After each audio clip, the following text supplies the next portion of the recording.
Hi friends, IAS ಅಧಿಕಾರಿ ಫೌಜಿಯಾ ತರಾನುಂ ಬಗ್ಗೆ ಅವಹೇಳನಕಾರಿಯಾಗಿ ಮಾತನಾಡಿ ಬಿಜೆಪಿ ಎಂಎಲ್ಸಿ ರವಿಕುಮಾರ್ ಪೇಚಿಗೆ ಸಿಲುಕಿದ್ದಾರೆ. ಹಾಗಾದ್ರೆ ಈ ಐಎಎಸ್ ಅಧಿಕಾರಿ ಫೌಜಿಯಾ ತರಾನುಂ ಯಾರು? ಎಷ್ಟು ಸೀನಿಯರ್ ಗೊತ್ತಾ?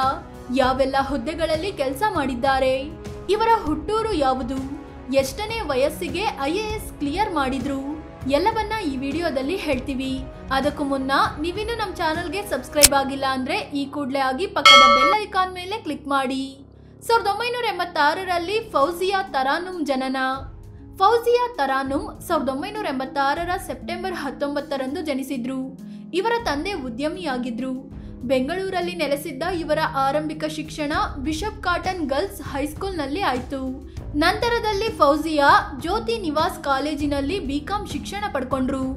ನಂತರ ಕ್ರೈಸ್ಟ್ ಕಾಲೇಜಿನಲ್ಲಿ ಓದು ಮುಂದುವರಿಸಿ ಫೈನಾನ್ಸ್ನಲ್ಲಿ MBA ಕಂಪ್ಲೀಟ್ ಮಾಡಿದ್ರು. ಇದರಲ್ಲಿ ಗೋಲ್ಡ್ ಮೆಡಲ್ ಪಡ್ಕೊಂಡು ಹೆಸರು ಮಾಡಿದ್ರು. ಸಸ್ಟೈನಬಲ್ ಡೆವಲಪ್ಮೆಂಟ್ ವಿಚಾರದಲ್ಲಿ ಡಿಪ್ಲೊಮಾ ಮುಗಿಸಿದ್ರು. TCS ಅಂದ್ರೆ ಟಾಟಾ ಕನ್ಸಲ್ಟೆನ್ಸಿ ಸರ್ವಿಸ್ನಲ್ಲಿ ಅನಾಲಿಸ್ಟ್ ಆಗಿ ಕೆಲಸ ಕೂಡ ಮಾಡಿದ್ರು. ಆದ್ರೆ ಫೌಜಿಯಾ ಕನಸುಗಳು ಬೇರೆಯದ್ದೇ ಇದ್ವು. ಹೀಗಾಗಿ 2010ರಲ್ಲಿ ಕೆಲಸ ಬಿಟ್ಟು UPSC ಪರೀಕ್ಷೆಗೆ ಸಿದ್ಧತೆ ಶುರು ಮಾಡ್ಕೊಂಡ್ರು. ಚಿಕ್ಕಂದಿನಿಂದಲೂ IAS ಕನಸು, 3 ಸಲ UPSC ಕ್ಲಿಯರ್. ಚಿಕ್ಕ ವಯಸ್ಸಿನಿಂದಲೂ ಫೌಜಿಯಾಗೆ IAS ಅಧಿಕಾರಿಯಾಗೋ ಕನಸು ಇತ್ತು. ತಂದೆ ಉದ್ಯಮಿಯಾಗಿದ್ರಿಂದ ಅವರಿಗೆ ಅಧಿಕಾರಿಗಳ ಪರಿಚಯವಿತ್ತು. ಅವರ ಸ್ನೇಹಿತರಲ್ಲಿ ಹಲವರು ಸರ್ಕಾರಿ ಕೆಲಸದಲ್ಲಿದ್ರು. ಇಲ್ಲಿಂದಲೇ ಫೌಜಿಯಾ ಅವರಲ್ಲಿ ಸರ್ಕಾರಿ ಅಧಿಕಾರಿ ಆಗಬೇಕು, ಸಮಾಜಕ್ಕೆ ಕೈಲಾದ ಸಹಾಯ ಮಾಡಬೇಕು ಅನ್ನೋ ಭಾವನೆ ಮೂಡಿತ್ತು. ಹೀಗಾಗಿ ಸಿಕ್ಕ ಕೆಲಸವನ್ನು ಬಿಟ್ಟು UPSC ಪರೀಕ್ಷೆಗೆ ಸಿದ್ಧತೆ ಆರಂಭಿಸಿದ್ರು. 2011ರಲ್ಲಿ UPSC ಕ್ಲಿಯರ್ ಕೂಡ ಮಾಡಿದ್ರು. 307ನೇ ರ್ಯಾಂಕ್ ಬಂದಿದ್ರಿಂದ ಇವರಿಗೆ ಸಮಾಧಾನ ಆಗ್ಲಿಲ್ಲ. 150ರ ಒಳಗೆ ರ್ಯಾಂಕ್ ತೆಗಿಬೇಕು ಅನ್ನೋ ಆಸೆ ಇತ್ತು. ಹೀಗಾಗಿ ಮತ್ತೆ UPSC ಪರೀಕ್ಷೆ ಬರೆದ್ರು. ಆಗಲೂ ಪಾಸ್ ಆದ್ರೂ ಗುರಿ ತಲುಪಲು ಆಗ್ಲಿಲ್ಲ. IAS ಅಧಿಕಾರಿಯಾಗಿ ತಮ್ಮ ಹೋಮ್ ಟೌನ್ ನಲ್ಲಿ ಕೆಲಸಕ್ಕೆ ಸೇರಿಕೊಂಡ್ರು. 2014ರಲ್ಲಿ ಮತ್ತೆ UPSC ಪರೀಕ್ಷೆ ಬರೆದು ಪಾಸ್ ಆದ್ರು.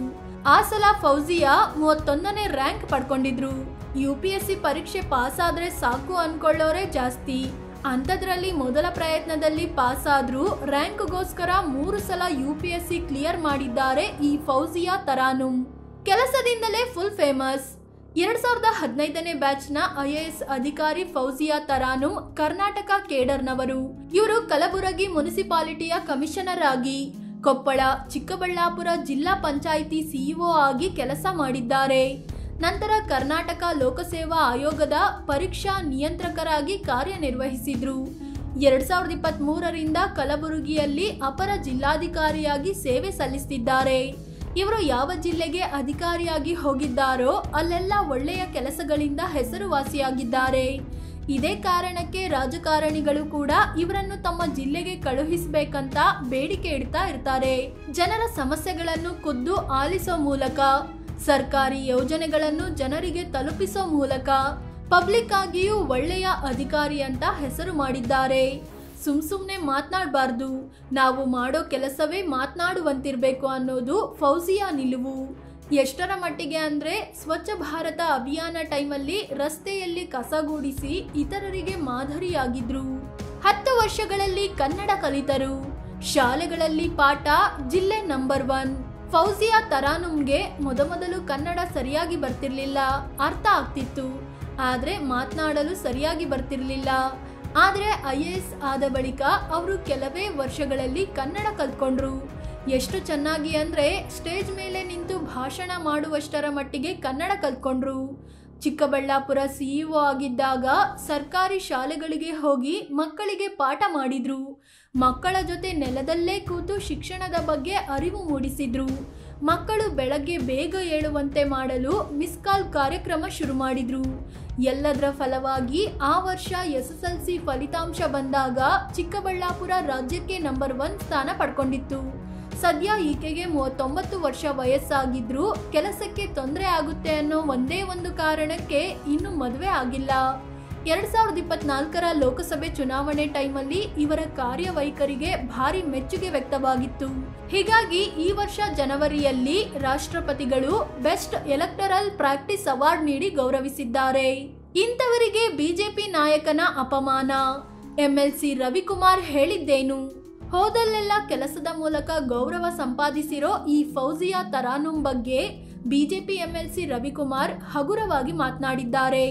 ಕಲಬುರಗಿ ಚಲೋ ಕಾರ್ಯಕ್ರಮದಲ್ಲಿ ಮಾತನಾಡಿದ್ದ ರವಿಕುಮಾರ್, ಕಲಬುರಗಿ ಭಾರತದಲ್ಲಿರೋ ಪಾಕಿಸ್ತಾನದಲ್ಲಿದೆಯೋ ಗೊತ್ತಾಗ್ತಿಲ್ಲ.